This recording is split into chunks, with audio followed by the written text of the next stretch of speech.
गरीब माँ और बेटे की कहानी। दोस्तों, यह कहानी आपको जरूर पसंद आएगी। ये आपके दिल को जरूर छुएगी। तो शुरू करते हैं आज की प्यारी सी यह कहानी। एक समय की बात है, एक छोटे से गांव में एक बुजुर्ग महिला रहती थी। उनका नाम रीता था। रीता बहुत ही दयालु और सहानुभूतिपूर्ण थी। वह बहुत गरीब थी, लेकिन उनकी गरीबी उनके स्नेह और दया को कभी कम नहीं कर सकी। रीता का एक ही बेटा था, जिसका नाम राम था।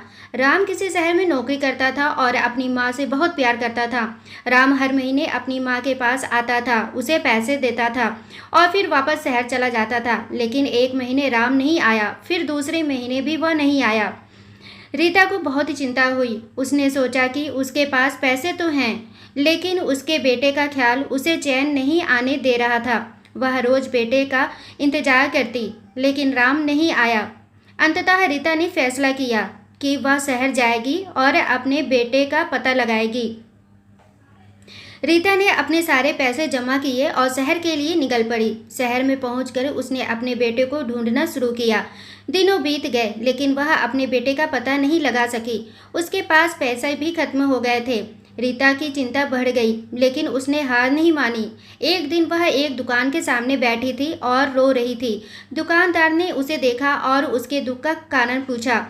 रीता ने अपनी कहानी सुनाई। दुकानदार ने उसे अपने बेटे के बारे में बताया। राम ने एक हादसे में अपनी जान गंवाई थी। रीता यह सुनकर टूट गई। उसने अपने बेटे के नाम की मिट्टी अपने हाथों से चूमी। उसकी आंखों में आंसू थे, लेकिन उसके मन में एक आशा थी। उसने अपने बेटे को खोने के दुख को स्वीकार किया और अपने गांव लौटने का फैसला किया। रीता की कहानी हमें यह सिखाती है कि जीवन में कठिनाइयां आएंगी, लेकिन हमें कभी हार नहीं माननी चाहिए। उसकी कहानी हमें दया, सहानुभूति और प्यार की शक्ति के बारे में भी याद दिलाती है। दोस्तों, आशा करती हूँ कि आपको यह कहानी जरूर पसंद आई होगी। कहानी पसंद आई हो तो प्लीज़ चैनल को लाइक, शेयर एंड सब्सक्राइब करें। Thanks for watching.